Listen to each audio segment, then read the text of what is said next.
Hi guys, ako si Superlek and ngayon kakain kami sa labas and magpapapalit ng dollar si Daddy. Nandito na kami. Magpapapalit na kami ng pera. Napalitan na namin yung pera. Hi guys, so meron kami ngayon nagbobotohan kung ano yung kakainin namin ngayon. So, isa-isa kami ngayong bubulong kay Daddy. Pantay yung score. Okay guys, so nabulong na namin kay Daddy. Sabi niya, tie daw. Kaya ngayon, si Daddy na lang ang magde-decide. Sunod na lang kayo sa akin.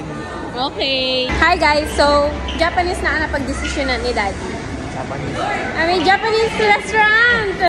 We're here na guys. Hi guys, nandito na yung mga pagkain namin. Ito yung mga order namin. Kampai! Ito yung order ko guys. Hindi ko na naalala kung ano siya. Ito yung kay Daddy. Curry katsu. Kay Lebro, katsu set. Crispy katsu don. Classic chicken katsu. Hi guys, nandito na kami sa labas and pinag-iisipan namin kung mag-ice cream ba kami. Hi guys, so napag-desisyonan na bili na lang ng ice cream. Ito na yung mga order namin.